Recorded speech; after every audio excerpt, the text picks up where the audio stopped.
আরও একটা নতুন ফ্র্যাঞ্চাইজি ক্রিকেট লিগ আসতে চলেছে, যার নাম লঙ্কা টি10 সুপার লিগ। এই লিগে বাংলাদেশের প্রত্যক্ষ প্রতিনিধিত্ব দেখা যেতে পারে দুজনের মাধ্যমে।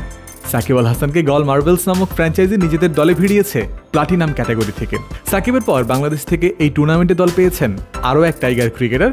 হাম্বানটোটা বাংলা টাইগার্স নিজেদের স্কোয়াডে নিয়েছে ব্যাটার সৌম্য সরকারকে। আগে জানা গিয়েছিল আগামী 11 ডিসেম্বর থেকে শুরু হবে লঙ্কা টি10 সুপার লিগ। এবার প্রকাশিত হয়েছে টুর্নামেন্টের পূর্ণাঙ্গ সূচি। 6টি দল মোট 2টি গ্রুপে ভাগ হয়ে গ্রুপ পর্বে খেলবে 21টি ম্যাচ। 8 দিনের টুর্নামেন্টে পর্দা নামবে 19 ডিসেম্বর। আসরের একেবারে প্রথম ম্যাচেই মাঠে নামবে সৌম্য সরকারের দল হাম্বানটোটা বাংলা টাইগার্স, প্রতিপক্ষ জাফনা টাইটান্স। 11 তারিখ দিনের তৃতীয় ম্যাচে খেলবে সাকিবের দল গল মার্বেলস। তারা খেলবে ক্যান্ডি বোল্টসের বিপক্ষে। সাকিব ও সৌম্যর দল মুখোমুখি হবে টুর্নামেন্টের দ্বিতীয় দিন 12 ডিসেম্বর। দিনের দ্বিতীয় ম্যাচ স্থানীয় সময় সন্ধ্যা 6:15 শুরু হবে খেলাটি। যেহেতু মাত্র 10 ওভারের ম্যাচ, খেলা শেষ হতেও লাগবে না খুব বেশি সময়, তাই 11 থেকে 17 ডিসেম্বর টানা 7 দিনের প্রতিদিনই ম্যাচ রয়েছে প্রতিটি দলের। একদিনে 3টি করে 7 দিনে সম্পন্ন হয়ে যাবে গ্রুপ পর্বের মোট 21টি ম্যাচ। সুস্বাদু বাদাম, তিল আর স্বাস্থ্যকর গ্লুকোজ সব মিলিয়ে প্রাণ পিনাট বার। স্মার্ট কিছু খাও। সাকিব সৌম্যর দল টুর্নামেন্টে মুখোমুখি হবে মোট 2 বার।